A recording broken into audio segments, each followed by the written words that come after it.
¿Crees que existe el bien y el mal? Sí. Yo creo que sí. Bueno, yo creo que existen buenas personas y malas personas. Sí. Sí, de hecho. Sí. ¿Crees que el bien y el mal son relativos o absolutos? Yo creo que son relativos. Relativos. Como vea cada quien. Yo creo que absolutos, ¿no? ¿Qué utilidad o qué significado tiene la moralidad? Para mí, pues yo creo como que, pues precisamente el bien y el mal que tiene cada persona, o pues las cosas que hace, con qué tanto bien y qué tanto mal. Bueno, pues yo creo que es algo importante, pero pues depende de cada persona, ¿no?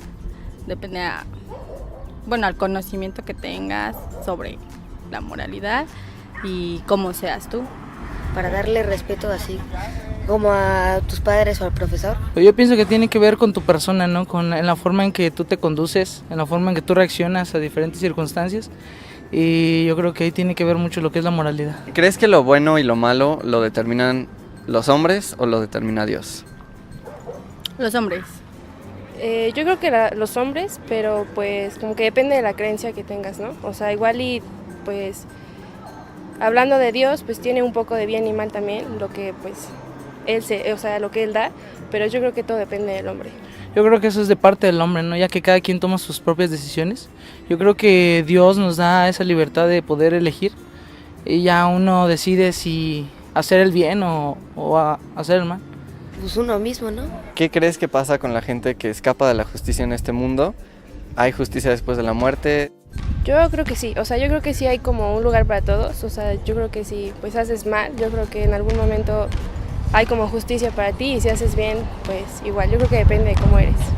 Pues sí, porque yo digo que ya cuando no pagas las cosas que haces aquí malas, pues sí, tarde o temprano, ya sea vivo o muerto, algo lo tienes que pagar, ¿no? Entonces, sí hay justicia. Sí, o al final, como es el karma, así haces así toda tu vida, cosas malas, al final te lo van a pagar. Haces cosas así toda tu vida buenas, te lo van a pagar al final. Yo he escuchado y creo que Dios es amor, pero también es un Dios justo y yo creo que cada persona va a ser juzgada conforme a su vivir en este mundo. Yo creo que sí existe un cielo y también un infierno, entonces creo que Dios va a juzgar a esas personas. Pues bueno, por estar aquí, bienvenidos. Esta es nuestra 7ª conferencia del Grupo de Respuestas Querétaro. Y bueno, como Martín bien dijo, el objetivo de este grupo, de este evento que nosotros estamos haciendo pues cada mes o durante cada 2 meses, es precisamente dar argumentos que demuestren la existencia de Dios. Nosotros utilizamos argumentos científicos, utilizamos argumentos que utilizan la razón y la lógica y pues el conocimiento empírico que la ciencia ha estado descubriendo pues durante los últimos años, principalmente para descubrir que Dios existe en el universo porque Él creó el universo, que Dios existe en la vida porque Él fue el que creó la vida. Y bueno, el día de hoy es una plática que no tiene que ver tanto con argumentos científicos, argumentos que puedan ser comprobados por la ciencia o que puedan ponerse en discusión con la ciencia. El tema de la moral y la justicia están más bien relacionados a la razón y la lógica. Entonces, el objetivo del día de hoy es comprobar que la moral y la justicia son dadas por Dios y esto lo vamos a hacer a través de la razón y la lógica. Entonces, acompáñenme en este ejercicio de razonar con la lógica todo lo que les vamos a presentar con estos argumentos. Antes de comenzar, nada más quisiera recordarles si pueden poner sus celulares en modo silencioso o si pueden apagarlos, por favor, para evitar las interrupciones. Muy bien, ok, vamos a comenzar.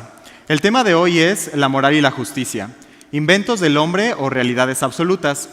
Muy bien, cuando nosotros decimos que la moral y la justicia son inventos del hombre, nosotros podemos ver esto a través de la historia en que todas las civilizaciones hasta nuestros días manejan de alguna forma la moral y la justicia. Por ejemplo, los sumerios, que es la primera civilización con registros de escritura, presenta esta estela donde hay un dios y todos los hombres están ante él en un trono. Por ejemplo, los egipcios creían que después de la muerte había un dios que se encargaba de pesar sus obras buenas y sus obras malas en una balanza Y si las obras buenas eran más grandes que las obras malas, pues entonces estos egipcios podían ir con los dioses, y si sus obras malas eran mayores que las obras buenas, pues entonces ellos iban a algo así como una especie de perdición. Por supuesto, nosotros reconocemos este símbolo, que es el símbolo que nosotros usamos para la justicia, y este es el concepto que los griegos daban de la justicia, que los hombres no pueden determinar la justicia es ciega, pero también está regida por cosas buenas y cosas malas que se pesan. También la justicia, pues el símbolo es una mujer con los ojos vendados que tiene una balanza, ¿no? Y bueno, estos, aunque sean ejemplos de Oriente Medio y de Occidente, pues también en las culturas orientales, como es India, China y Japón, pues también hay registro de que ellos tenían este sistema de moral y de justicia. Entonces, si todas las civilizaciones tienen hasta cierto punto un concepto de moral y de justicia, son inventos del hombre que se empezaron a propagar y que las diferentes civilizaciones empezaron a copiar, o más bien son realidades absolutas en que en realidad todas las civilizaciones lo manifiestan, porque es parte natural del ser humano.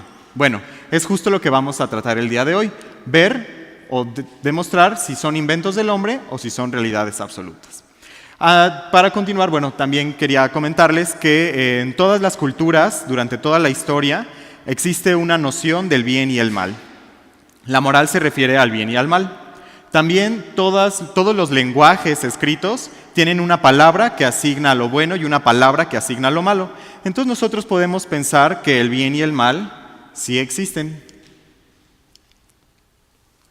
Nosotros sabemos, por ejemplo, que donar sangre, que plantar un árbol, que hacer una colecta de víveres cuando, por ejemplo, hay una catástrofe natural, son cosas buenas, son cosas que nos gustaría que hicieran por nosotros, son cosas que tienen un beneficio para nuestra persona en el caso de que las necesitáramos.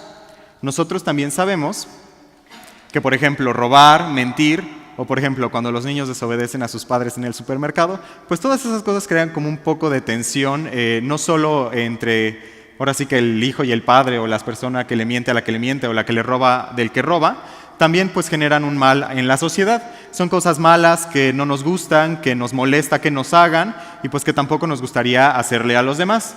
Entonces, así podemos nosotros ver que prácticamente nosotros sabemos que el bien y el mal sí existen. La verdadera pregunta no es si existen, la pregunta es ¿de dónde vienen? ¿De dónde surgió esta idea que el hombre tiene acerca del bien y del mal? Muy bien. Como yo les comentaba, la filosofía estudia la moral. Según el diccionario de la Enciclopedia de Filosofía de la Universidad de Stanford en California, la moral es el código de conducta de una sociedad, una religión o un individuo que evita y previene el daño a los demás. Es decir, tiene que ver con lo que no nos gusta que nos hagan a nosotros, y es el código de conducta que dicta el bien y el mal. Entonces la moral estudia el bien y el mal. Thomas Hobbes fue un filósofo del siglo XVII. Él se conoce como el padre de la filosofía política y de la ciencia política, y él dice que la moral son todas estas cualidades que la humanidad tiene, que buscan la paz y unidad entre todos los miembros de una sociedad. Así, nosotros al definir qué es lo bueno y qué es lo malo, pues podemos alcanzar la paz y la unidad. Nosotros sabemos que la moral está en todas partes. Empieza en la familia, donde los niños pues les dicen qué es lo que está bien, qué es lo que está mal, qué es lo que pueden hacer, qué es lo que no pueden hacer. Y la sociedad también nos dice qué es lo que está bien y qué es lo que está mal. Por ejemplo, sabemos que si nosotros robáramos un coche y somos atrapados por las autoridades, pues podríamos ir a juicio o podríamos tener como algunos problemas porque estamos atentando contra lo que la sociedad cree que es bueno o lo que es malo. Y pues todo el mundo realmente tiene un concepto de lo que está bien y de lo que está mal. Y bueno, lo cierto es que cada quien tiene una percepción de lo que es bueno y lo que es malo. Eso lo vimos en el video, por ejemplo, donde la gente dice que la moral es algo relativo. Eso depende de lo que cada quien crea.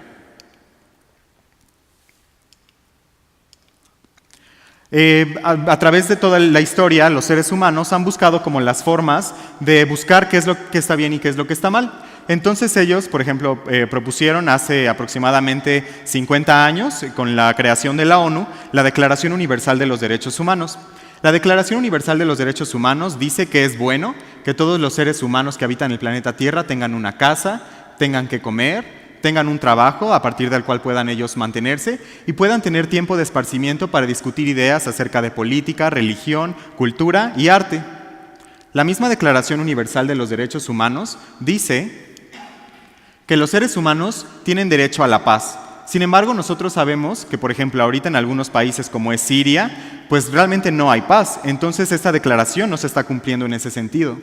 También la misma Declaración Universal de los Derechos Humanos dice que los seres humanos no deberían de estar sujetos a esclavitud. A pesar de que la esclavitud se abolió en todo el mundo aproximadamente hace también 50 años, o más bien hace 200 años, actualmente existen otras formas de esclavitud en donde a las personas no les pagan lo justo por su trabajo. Hay explotación sexual, hay explotación laboral y esto se considera un tipo de esclavitud moderna. También la Declaración Universal de los Derechos Humanos dice que todos tienen derecho a un país, a una entidad nacional. Sin embargo, lo mismo que está pasando en Siria, por ejemplo, nosotros vemos por las noticias que hay un montón de refugiados que están saliendo de África, de Medio Oriente, incluso de América Latina, porque ellos consideran que el país donde vivían no está aceptando, no está reconociendo todos estos derechos que ellos como seres humanos tienen. Al final, también la Declaración Universal de los Derechos Humanos dice que todos tenemos derecho a alimentarnos y alimentarnos bien. Entonces, ¿por qué hay gente que todavía padece hambre, particularmente en África y en algunas regiones de Asia? A pesar de que la Declaración Universal de los Derechos Humanos ha hecho una labor muy importante por determinar qué es lo bueno para todos los seres humanos y qué es lo malo para todos ellos, desafortunadamente no se cumple. Nosotros lo sabemos esto por las noticias y por lo que sabemos que pasa en nuestra sociedad día con día. Entonces, la sociedad de alguna forma tiene que regular cuando se hacen cosas malas y cuando se hacen cosas buenas, porque la inmoralidad afecta a la sociedad. Aquí puse algunos ejemplos de algunas personas que polarizan la opinión respecto a si están bien o están mal, ¿no? Por ejemplo, algunas personas consideran que el Chapo Guzmán es un héroe y otras pues saben, bueno, eso es lo que yo creo, pero otras personas creen que no es una buena persona. Durante la Alemania nazi de 1940, todos los alemanes, o bueno, no todos los alemanes, pero un gran número de personas apoyaban a Hitler, no solo en la Segunda Guerra Mundial, sino también en la exterminación de los judíos. Entonces Hitler era considerado como una buena persona y como una mala persona, dependiendo de lo que cada uno creía. Osama Bin Laden es el enemigo número uno, o era el enemigo número uno de Estados Unidos. Sin embargo, para el grupo terrorista o para el grupo islámico talibán, era el héroe, era el líder que les determinaba qué era lo bueno y qué era lo malo. Entonces, la inmoralidad de algunas personas, o respecto a lo que algunas personas creen que está bien o está mal, pues termina afectando a la sociedad.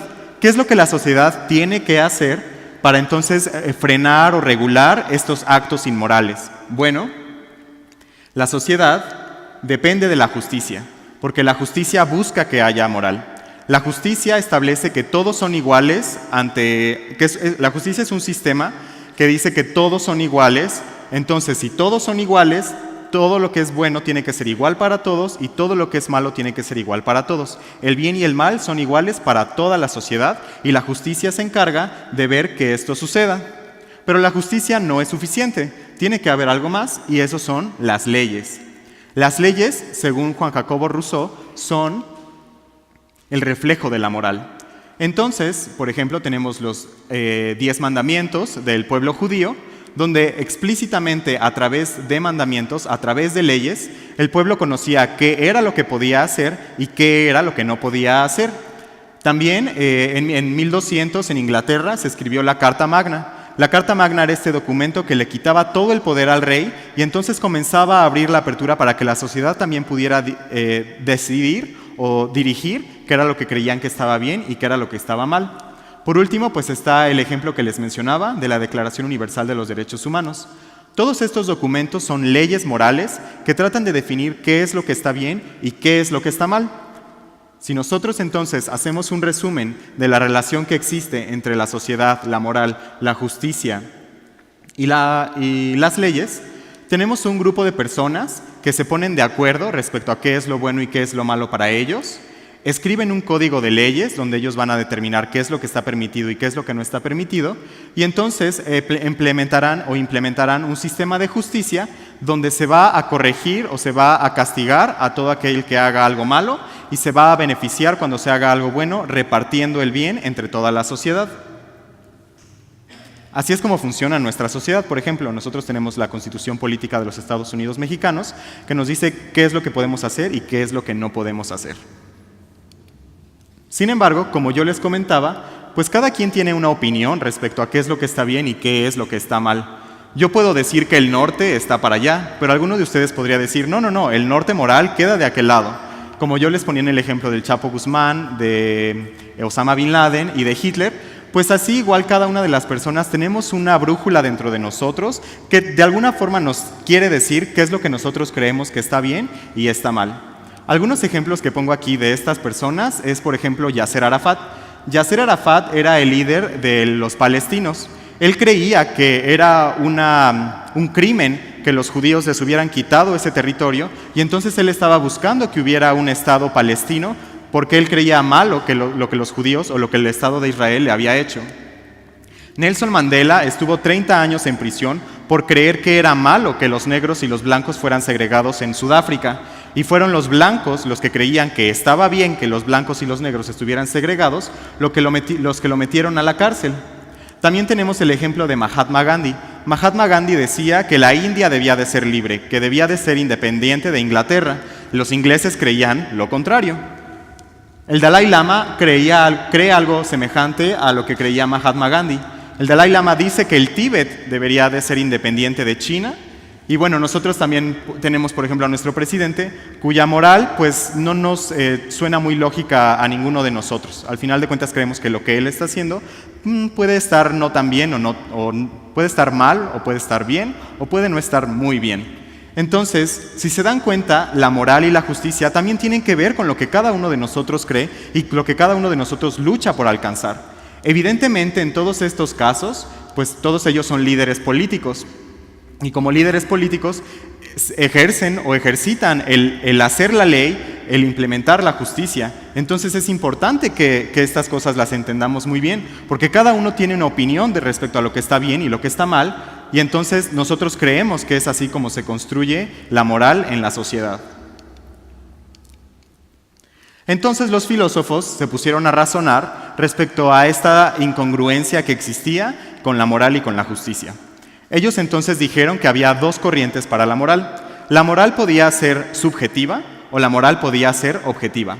Cuando nosotros decimos que la moral es subjetiva, nos referimos, por ejemplo, a que tenemos aquí un niño que es un sujeto, y subjetivo es que el niño decide cuál es su sabor de helado favorito. En el sujeto está decidir qué es lo que mejor le conviene o qué es lo que más le gusta. Por el otro lado, cuando nosotros hablamos de un concepto objetivo, nosotros nos referimos a que el sujeto está sujeto a algunas condiciones que él no puede cambiar. La Tierra gira alrededor del Sol y eso no depende de la preferencia de ninguno de nosotros. Bueno, entonces existe la moral subjetiva y la moral objetiva. La moral subjetiva nos dice que cada una de las personas que componen una sociedad emiten su opinión respecto a qué es lo que está bien y lo que está mal. Esto se discute en un foro, por ejemplo, en una cámara, en un parlamento, en un consejo, y entonces así todos ellos logran ponerse de acuerdo y entonces pueden establecer un sistema de justicia. La moral objetiva, en cambio, nos dice que la moral, los principios de lo que está bien y lo que está mal, son leyes naturales, así como la gravedad, como el hecho de que la Tierra gira alrededor del Sol, cosas que no dependen de nosotros, pero que de alguna forma nos rigen y nos controlan. Cada que nosotros tiramos algo, sabemos que la gravedad va a hacer que regrese al suelo. De la misma forma, los filósofos de la moral objetiva creen que la moral, es decir, el bien y el mal, impactan al ser humano. No el ser humano decide qué es lo que está bien y qué es lo que está mal. Veamos entonces a detalle qué es la moral subjetiva. Muy bien, ¿de dónde surge toda esta idea? ¿Cuál es este concepto actual, científico, de razonamiento y de lógica que habla en favor de la moral subjetiva? Bueno, todo comienza en la teoría de evolución. La teoría de evolución nos dice que al final de cuentas los seres humanos son animales. Entonces, como todos los animales tienen que cuidarse a sí mismos para que no sean comidos por los depredadores, para que puedan vivir en sociedad, para que puedan encontrar alimento y todas estas cosas, de la misma forma, a medida que el hombre fue evolucionando, el hombre pudo desarrollar a través de su pensamiento qué era lo que más le convenía. Entonces él tenía que escoger un camino que era beneficioso para su supervivencia o un camino que quizá no era tan bueno para su supervivencia. Un ejemplo interesante de esto es, por ejemplo, cuando la humanidad empezó a saber qué se podía comer y qué no se podía comer. Entonces, así el hombre, es un ejemplo, o sea, el hombre pudo determinar qué era lo bueno y qué era lo malo para él. Entonces, la moral subjetiva parte de que el ser humano tiene, de alguna forma, a través de la evolución, un concepto del bien y del mal que dependen de lo que le convenga en ese momento. Sin embargo, si ese es el caso, pues en la naturaleza no existiría objetivamente el bien y el mal. Eso dependería de lo que cada uno considera que está bien o que está mal. Por ejemplo, definitivamente el ratoncito no cree que está bien que se lo coman, pero pues el gato tiene que alimentarse. El chimpancé está peleando por una hembra. Sin embargo, cuando mata a su compañero, pues no está bien y no está mal, simplemente está actuando conforme a sus instintos. Incluso algo muy ridículo como cuando un árbol cae y mata a una persona en un árbol, pues el árbol no estaba haciendo algo malo, realmente el árbol simplemente se cayó.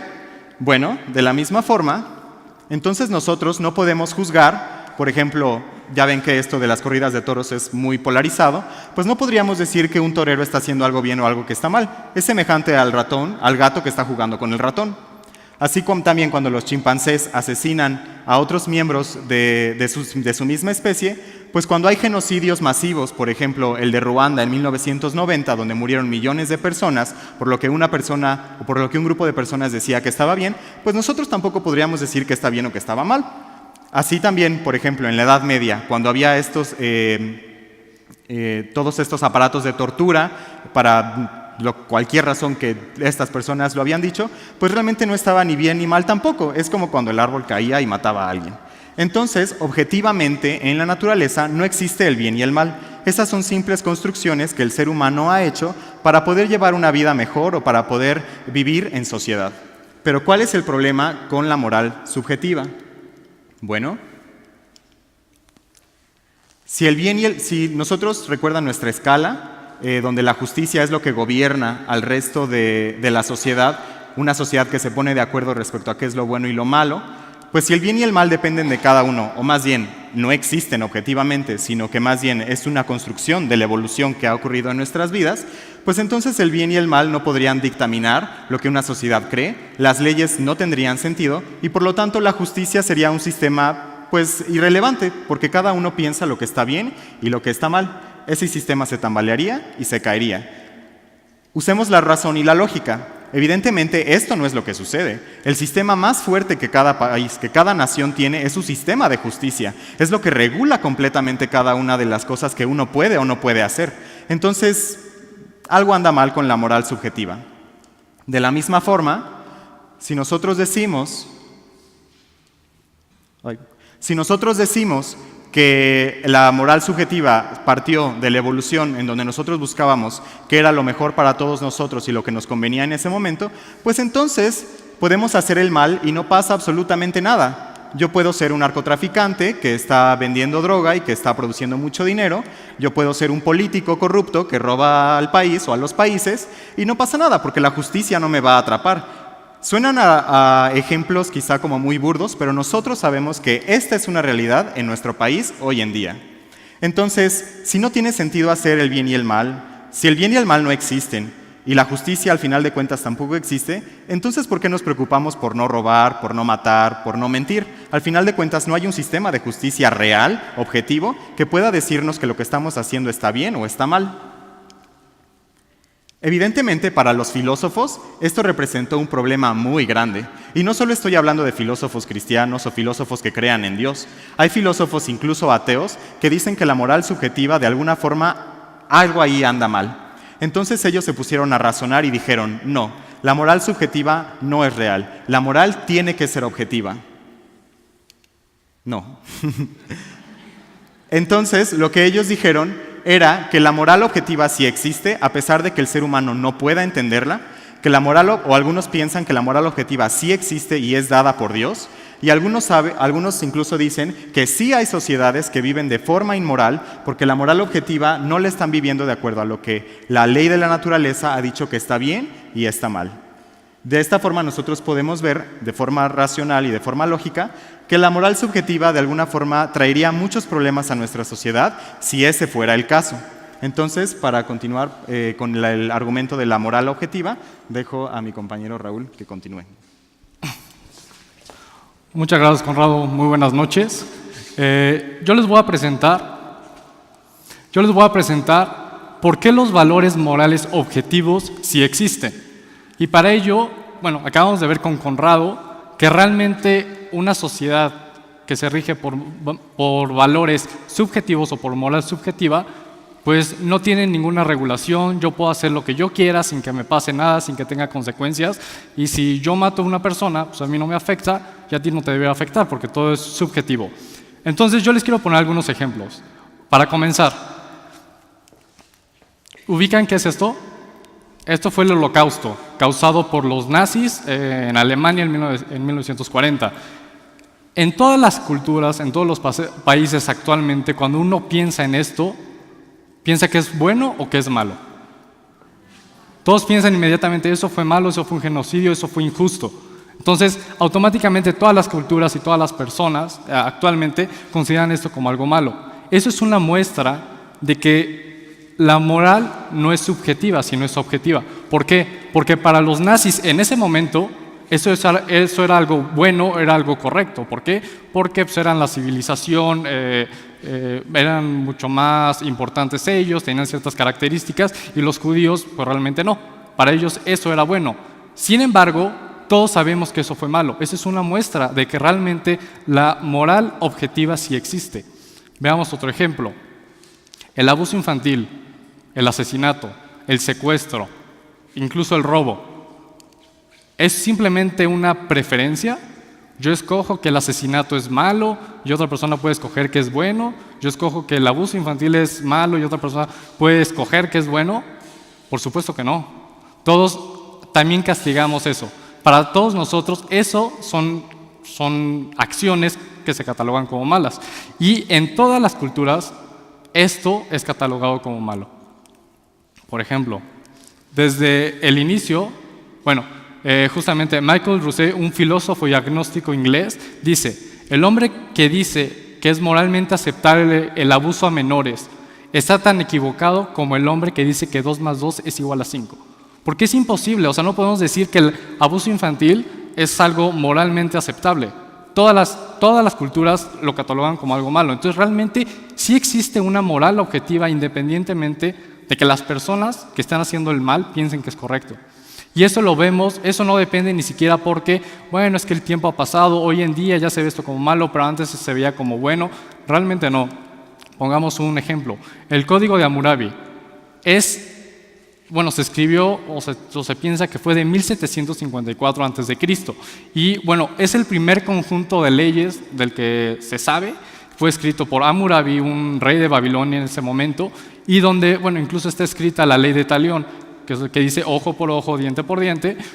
Entonces, desde ese entonces, que es en Babilonia, ya se entendía que había cosas buenas, había cosas malas, y las malas debían de ser castigadas.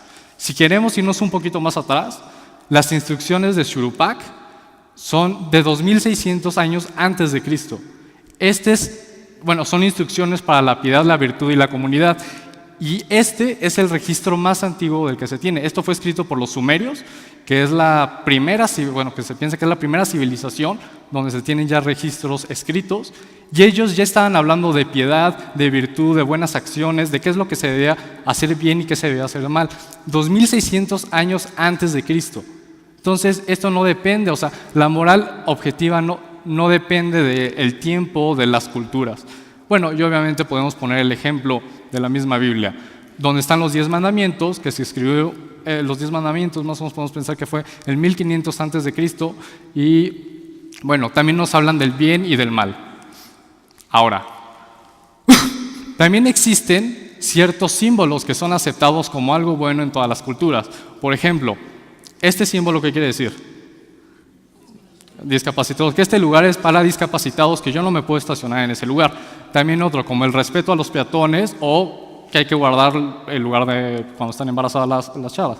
Entonces, esto aplica en todos los países actualmente. Tú vas a Arabia, tú vas a Dubái, tú vas a China, a Japón, en México. En todos lados, estos símbolos los reconocen todas las personas. Esa es una muestra de que no es subjetivo, sino es objetiva la moral. También, cuando se trata de algo más personal, del respeto, pues también lo pensamos. No sé, yo creo que todos hemos visto este anuncio, ¿no? Respeten mi entrada y yo respeto su coche. Eso es en México, pero no nada más pasa en México.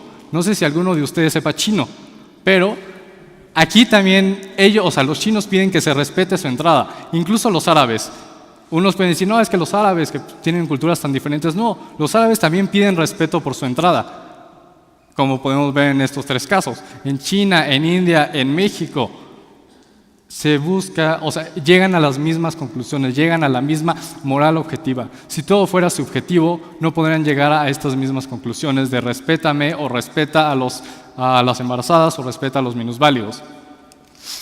Entonces todo esto es aceptado. Ahora, les voy a poner un ejemplo. Imagínense que yo voy con alguno de ustedes, los tiro, los golpeo y les robo su celular.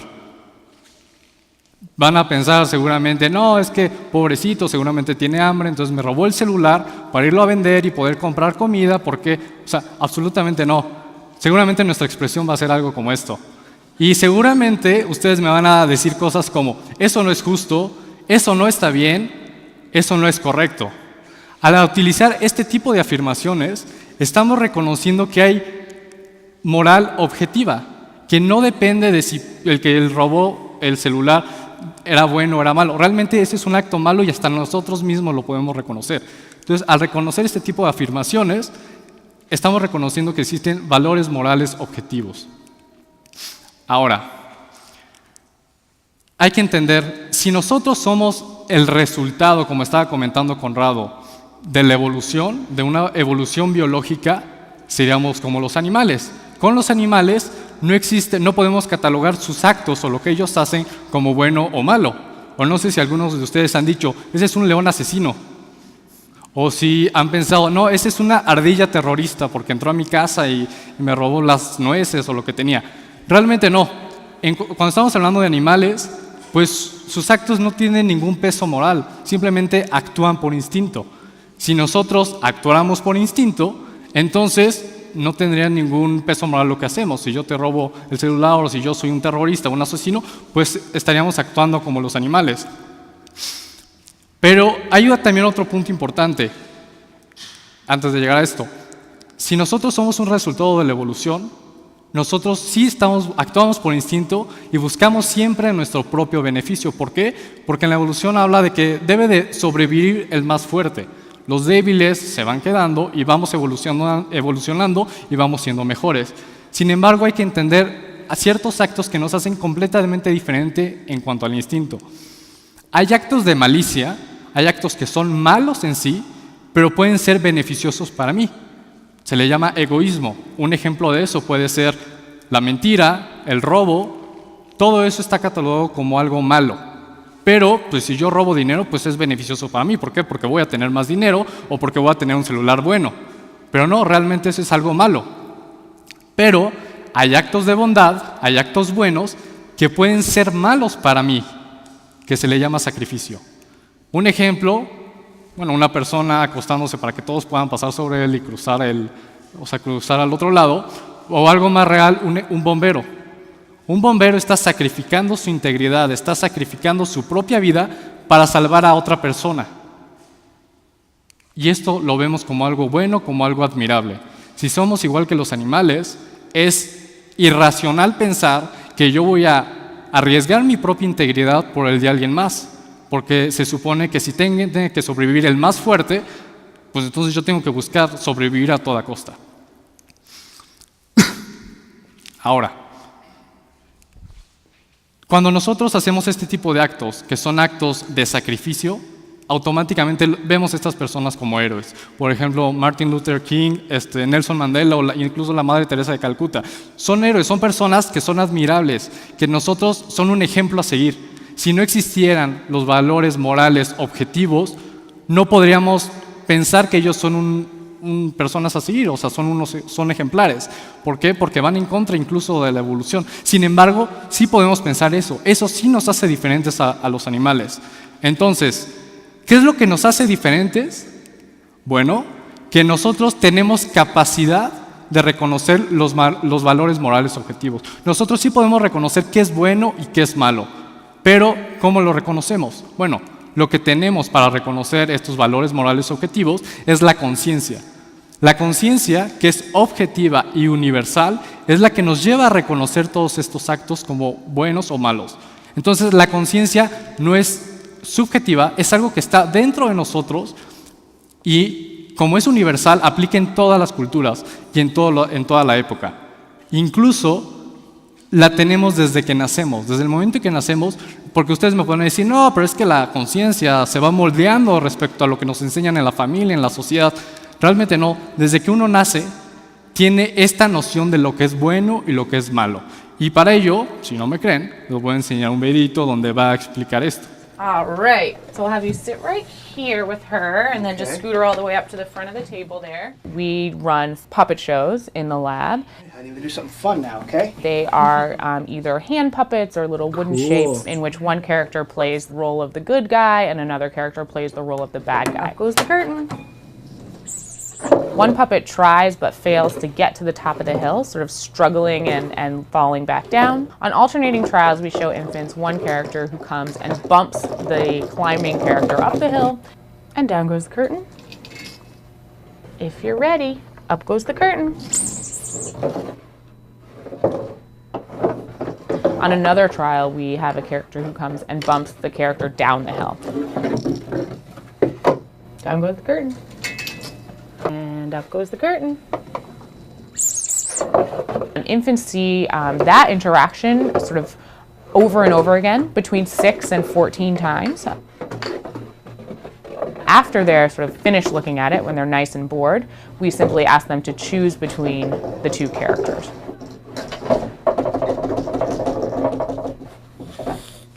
All right, great. So we are all done with that part. We're just gonna have her choose between the puppets now. That one. All right, good job. That was the helpful guy, wasn't it? Astonishingly, really, we are finding that upwards of 80% of babies are choosing the character who was helpful over the character who was unhelpful. Entonces, después de que intentaban, o sea, después de pasar esta situación a un bebé, se la pasaban más o menos de 8 a 12 veces, el bebé, bueno, pues la veía y la veía y la veía, y después le ponían la opción al bebé de escoger entre ambas figuras, entre el triángulo amarillo, que era el que ayudó a la bolita, y el rectángulo gris, que no dejaba subirla. Y los resultados, más del 80% de los bebés escogieron al muñeco bueno. Esto lo pudo demostrar hasta con bebés desde los 3 meses, y el profesor Bloom concluye: un creciente cuerpo de evidencia sugiere que los seres humanos tienen un sentido moral rudimentario desde el inicio de la vida. Entonces, como podemos ver, la conciencia, que es universal y que es objetiva, la traemos desde que somos bebés, desde que nacimos, y no depende de lo que va moldeando la sociedad alrededor de nosotros. Ahora, estamos concluyendo entonces que los valores morales objetivos sí existen. Esto, un filósofo muy conocido lo llamó lo que es el imperativo categórico. ¿Qué quiere decir imperativo categórico? Bueno, imperativo es que es un mandato que llama a la acción, o sea, los valores morales objetivos te llevan a comportarte de cierta forma, de una forma absoluta, y que es categórico porque es universal, porque aplica a todos los seres humanos. La persona que lo llamó así es Immanuel Kant, que es un filósofo alemán de 1724. Si hay algún filósofo aquí, bueno, entienden que Kant es considerado la figura central de la filosofía moderna. Él es un pilar en la filosofía moderna y ha hecho muchísimos estudios sobre el razonamiento, sobre la ética, sobre la moral. Ahora, entonces vamos a ver qué argumento nos da Kant sobre los valores morales objetivos. Entonces, entendiendo que existe un imperativo categórico, ¿por qué existe? Porque ya entendimos que sí existen los valores morales objetivos, tenemos simplemente dos posibilidades. La primera posibilidad es vivir de acuerdo a este imperativo categórico. ¿Por qué? Hay que entender que en este mundo todos tenemos diferentes circunstancias.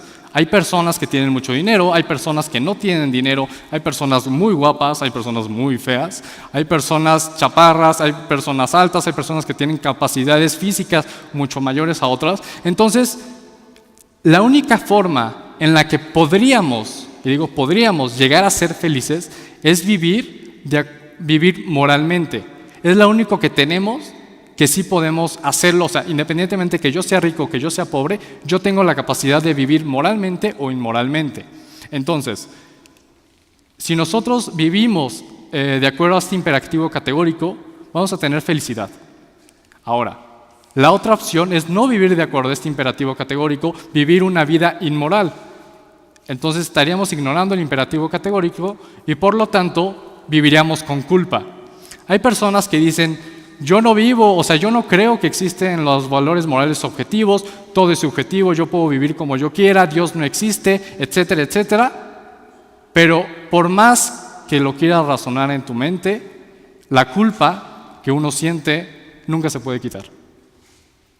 Por más que queramos vivir, o sea, vivir negando todo, que existe una moral y vivir de forma inmoral, esa culpa nadie nos las puede quitar. ¿Y por qué? Porque está dentro de nosotros, porque tiene que ver directamente con nuestra conciencia. Pero aparte de la culpa, no solamente el ignorarlo va a causar culpa. Si todos viviéramos de una forma inmoral, bueno, y muchos vivimos, o sea, pueden llegar a vivir de forma inmoral, caeríamos en un estado de caos y anarquía. Entonces, ¿cómo podemos solucionar esto? ¿Cómo podemos solucionar, o entendiendo que existen valores morales objetivos que se deben de cumplir, y hay personas que no quieren cumplirlos, que quieren vivir de forma inmoral, ¿qué va a pasar con ello? Bueno, tiene que existir justicia objetiva. No sirve de nada o no tiene ningún objetivo que existan los valores morales objetivos si no existe justicia. Si no existe justicia, bueno, independientemente de que existan o no, yo voy a vivir como yo quiera y no me va a afectar absolutamente a nada. Yo puedo robar, yo puedo matar, pero no me va a traer ninguna consecuencia. Por lo tanto, el que existan valores morales objetivos, obligatoriamente tiene que existir justicia objetiva. Ahora, para que exista justicia objetiva, vamos a poner el caso de Hitler, de Koster, de el Mochorejas o Stalin. Son personas muy malas, son personas que, gracias a estas personas, murieron miles y millones de personas. Entonces, si la justicia objetiva o la justicia demanda que si yo mato a una persona, yo tengo que morir, ¿qué pasa con las personas que mataron a miles de personas, a una persona que torturó, que asesinó, que hizo cosas muy malas? Y alguna persona comportándose muy mal, simplemente murió en su casa tranquilamente. ¿Ahí existe justicia objetiva? Nosotros vemos el mal en el mundo, donde los malos están haciendo cosas muy malas con los pobres, con los indefensos, y nadie les dice nada, nadie los condena. Entonces podemos ver que no hay justicia en este mundo. Entonces, ¿dónde queda la justicia objetiva? Bueno, esto inevitablemente nos lleva a pensar que debe de haber vida después de la muerte. ¿Por qué? Porque si estas personas que hicieron mucho mal no fueron castigadas en este mundo, o no de una forma justa, tiene que haber algo más. Por eso Kant, que este es el argumento de Kant, a través de la lógica llegó a entender que debe de existir vida después de la muerte. Pero ahora, ¿teniendo vida después de la muerte es suficiente? Si hay vida después de la muerte, ¿ya es suficiente para que haya justicia? Por supuesto que no. Tiene que existir un juez. Kant razonó, como les digo, a través de la lógica, todo este argumento es lo que dijo Kant, que debe de haber un juez que es el que tiene que hacer justicia en esta vida después de la muerte. Ahora, este juez tiene que ser moralmente perfecto, o sea, tiene que ser el estándar, tiene que ser completamente moral para que pueda hacer justicia correctamente. Y también tiene que ser justo, obviamente, si se requiere justicia objetiva, tiene que ser justo. Para que sea justo, ¿qué es necesario? Bueno, tiene que ser omnisciente. Un juez justo tiene que conocer todos los hechos y todas las situaciones que se están dando alrededor. Una persona que no conoce todo lo que pasó, pues no puede ser justo, no puede ser objetivo. Entonces, este juez debe ser omnisciente, debe saber todo en todo momento. Y al mismo tiempo, tiene que ser omnipotente. De nada le sirve a un juez que sea justo, que conozca todos los hechos, si no tiene el poder de hacer justicia. Entonces, este juez justo debe de ser omnisciente y omnipotente. Kant razonó que el único ser que tiene estas características y que puede hacer justicia es Dios. Como les digo, Kant, a través de la lógica, concluye que es necesario que Dios exista debido a que los valores morales objetivos existen. Y bueno, también dice, todos somos iguales ante el deber moral y ante este Dios al cual concluyó a través de la lógica y este argumento. Entonces los dejo con Conrado para empezar a terminar. Gracias. Bueno, de esta forma nosotros entendimos que entonces la moral objetiva sí existe y que si hay una moral objetiva tiene que haber una justicia objetiva y para que haya una justicia objetiva tiene que haber un juez justo y este juez justo tiene que ser omnisciente, omnipotente y tiene que ser moralmente perfecto. Pero entonces eso nos deja con dos opciones. La primera es, las cosas son buenas porque Dios dice que son buenas. Si este es el caso, entonces la moral no es objetiva, la moral es subjetiva y depende de lo que Dios crea, por donde Dios es el sujeto que decide qué es lo bueno y qué es lo malo. Pero como nosotros vimos que la moral sí es objetiva, entonces esta posibilidad no puede ser. La segunda posibilidad que nosotros tenemos es, Dios lo dice porque, Dios lo dice porque es bueno. Esto quiere decir que entonces Dios no es omnipotente, o que más bien Dios está sujeto a algo que está por encima de él, que es lo bueno, pero que Dios está viviendo conforme a lo bueno. Sin embargo, como nosotros pensamos a través de la Biblia que Dios sí es omnipotente, entonces realmente Dios es bueno. Dios es el estándar de lo que es bueno. Dios es el estándar de la perfección moral. Y entonces así es como Dios, por ser bueno, por ser perfecto, entonces Él puede determinar qué es lo que es malo, porque lo que es malo estaría completamente afuera de lo que Él es. ¿Qué es lo que la Biblia nos dice acerca de este Dios que es bueno? Bueno, los atributos de Dios de la Biblia es, lo que necesitamos, de acuerdo al argumento de Kant, es que este Dios sea el estándar moral. La Biblia dice, por tanto, sed vosotros perfectos como vuestro Padre Celestial es perfecto. Esto es lo que Jesús dijo en el sermón más importante de la moralidad en la historia, el Sermón del Monte, donde Jesucristo hizo enseñanzas súper importantes respecto a la moral objetiva, y Él concluye diciendo, sean ustedes perfectos como vuestro Padre Celestial es perfecto. Entonces la Biblia habla de un Dios que sí es el estándar moral.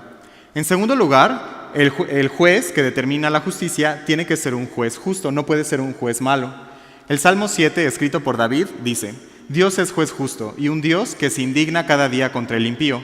¿Por qué se indigna este Dios de la Biblia contra el impío? Pues porque el impío es algo que está completamente afuera de lo que Él es. Él es bueno y el impío es malo. Entonces Dios tiene que rechazar lo que está mal y lo que está fuera de Él, y de esta forma el Dios de la Biblia es un juez justo. Además, el Dios de la Biblia es omnisciente. Y no hay cosa creada oculta a su vista, sino que todas las cosas están al descubierto y desnudas ante los ojos de aquel a quien tenemos que dar cuenta. Por último, el Dios del argumento de Kant tiene que ser un Dios omnipotente, tiene que ser un Dios que tenga todo el poder para poder llevar a cabo la justicia. Él dice, yo soy Dios y no hay ninguno como yo, que declara el fin desde el principio y desde la antigüedad lo que no ha sido hecho. Yo digo, mi propósito será establecido y todo lo que quiero realizaré. De esta forma nosotros vemos que el Dios de la Biblia cumple con todos los atributos necesarios que el argumento lógico de Kant necesita para que haya moral objetiva y para que haya una justicia objetiva. Gracias. La moral subjetiva necesariamente nos va a llevar al relativismo. ¿Qué es el relativismo? Todo depende, nada es absoluto, para lo que para ti es bueno, para mí es malo, en fin. Todos estos argumentos relativos en los que vivimos actualmente, muchos de nosotros, es a lo que conduce la moral subjetiva. El argumento que estamos planteando no es el que dice ahí. La moral existe si crees en Dios. Eso no es lo que estamos diciendo, no es lo que expuso Conrado ni Raúl. Lo que estamos diciendo es, la moral existe si Dios existe. ¿Ok? Ya si tú crees o no crees, ese es otro asunto. Si crees o no crees en Dios, o no crees en la moral, ese es otro problema. El asunto que demostró Kant es que la moral existe si Dios existe. Dios es como ese campo magnético que hace que todas las brújulas individuales apunten hacia el norte. ¿Sí? En una lámina que presentó Conrado veíamos que la brújula de cada persona, su moral apuntaba para otro lado. Exactamente, Dios es el campo magnético que alinea todas las brújulas, así lo podríamos explicar. Y lo que debe de quedar claro es que la moral no es un invento del hombre. Nada de que, yo tuve una buena idea y entonces inventé una bonita ley moral. Lo que hizo Abraham Lincoln, lo que hizo Martin Luther King y lo que hizo Nelson Mandela no fue ir inventando los valores morales, sino más bien irlos reconociendo. Incluso hemos sido lentos. No quiere decir que porque estos valores morales han sido reconocidos a través de años o hasta siglos, eso no quiere decir que la moralidad va evolucionando. Lo único que quiere decir es que hemos sido lentos en reconocer esos valores morales. Bien, y un punto muy importante que debe de quedar claro: cuando tú haces algo malo, muy cruel, piensa en lo que quieras, o a lo mejor ya lo hiciste, piensa en lo más malo que hayas hecho. ¿Te sentiste culpable? Yo estoy seguro que sí te sentiste culpable. La siguiente pregunta es: ¿ante quién te sentiste culpable? ¿Te sentiste culpable ante la nada? ¿Ante la energía? ¿O ante una ley moral? La verdad es que no nos sentimos culpables ante estas cosas, nos sentimos culpables ante una persona, porque las cosas no tienen moral. Un cuchillo no tiene moral. Si yo lo uso para partir la carne, es un cuchillo bueno, útil. Si uso el cuchillo para dárselo a un niño, es malo, pero el uso se lo está dando la persona. Ese es el punto. La moralidad va necesariamente conectada con la persona, y puesto que Dios es una persona, Dios nos dio los valores morales. Vamos a leer este pasaje de la Biblia donde dice, es un razonamiento, yo creo que el más importante de esta noche, porque Dios no considera justos a los que simplemente oyen la ley, sino a los que la obedecen. Porque cuando los paganos que no tienen ley, digamos los 10 mandamientos, es esa ley, hacen por naturaleza lo que la ley demanda, son ley para sí mismos, aunque no tengan ley. Y de esta manera demuestran que llevan la ley escrita en su corazón, pues su propia conciencia da testimonio y sus propios razonamientos los acusarán o defenderán. El punto clave es lo que está resaltado en azul. Dios puso esa ley en nuestros corazones. Nadie puede decir, no, pues ¿sabes qué, Dios? Yo como nunca leí la Biblia, no me enteré, así de que pues a mí no me puedes juzgar porque soy ignorante. No se va a valer. Dios escribió esa ley en nuestros corazones de tal manera que no vamos a poder razonar en contra de eso. Ese es el punto importante aquí en donde Pablo escribió esto. Todos conocemos la regla de oro, y la regla de oro la reconocen prácticamente todas las religiones. ¿Cuál es la regla de oro? Así que todo lo que quieran que la gente haga con ustedes, eso mismo hagan ustedes con ellos, porque en esto se resume la ley y los profetas. Todos la reconocen, pero ¿saben quién la patentó? Jesucristo. Jesucristo tiene la patente. Él pronunció esas inmortales palabras, tan grandes, tan contundentes, que las hemos nombrado la regla de oro. Haz con los otros lo que quieras que hagan contigo. ¿Ok? Y posteriormente Pablo sigue razonando y dice: yo sé que en mí, esto es, en mi naturaleza humana, no habita el bien, porque el desear el bien está en mí, pero no el hacerlo. Porque no hago el bien que quiero, sino el mal que no quiero. Qué tremendo, ¿no? ¿Alguien se identifica con esas palabras? Yo creo que todos, ¿no? Todos queremos hacer cosas buenas, pero no podemos. Nos gana nuestra maldad. Queremos, pero no podemos. Deseamos el bien, pero no lo podemos hacer, no lo podemos llevar a cabo.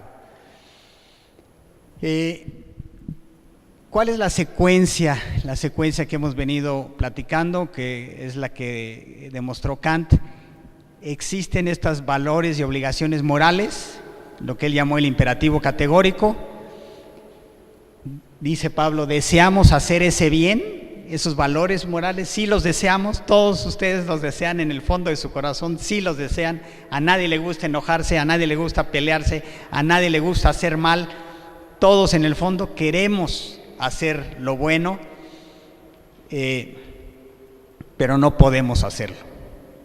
Nos gana la maldad interna.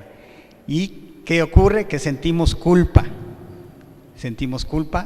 nos sentimos culpables de no hacer lo bueno, y esto va acumulando una deuda delante del juez perfecto del que hablaba Kant.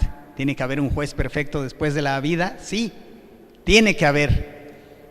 Bueno, pues cada vez que hacemos lo malo, acumulamos una deuda delante del juez perfecto, por no hacer lo bueno y por hacer lo malo.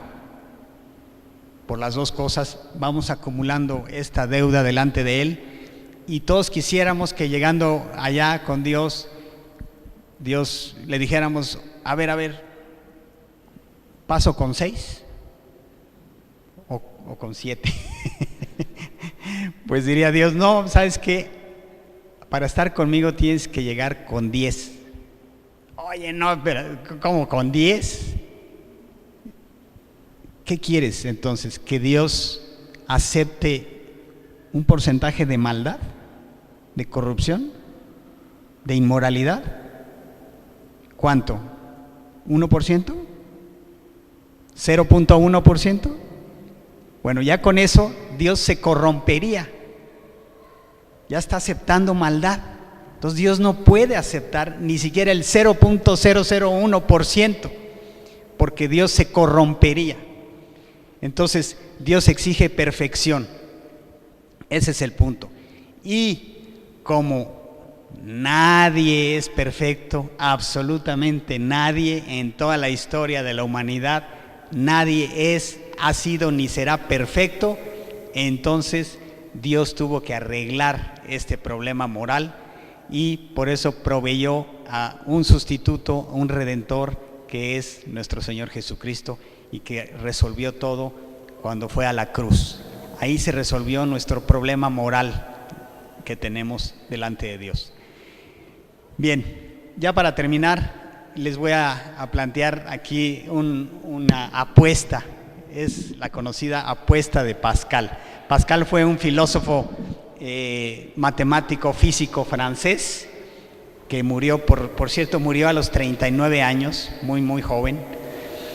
Y entonces es una apuesta muy interesante. O sea, solamente hay dos posibilidades: o Dios no existe o Dios sí existe.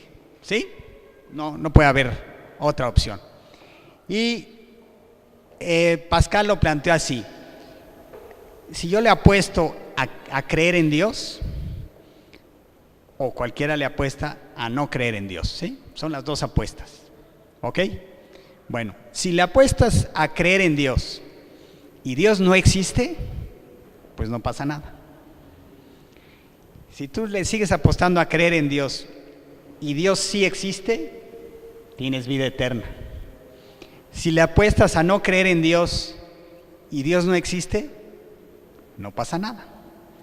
Pero si le apuestas a no creer en Dios y resulta que Dios sí existe, tienes sufrimiento eterno.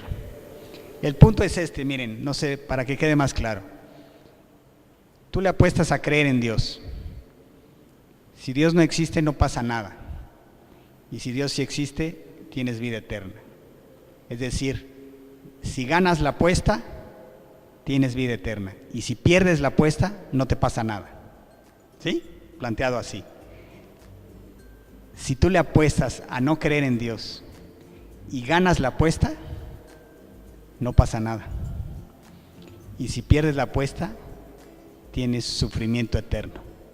Es decir, pierdes todo. Entonces, lo más sensato, incluso hasta lógicamente hablando, racionalmente hablando, es creer en Dios, porque si no, puede haber serios problemas.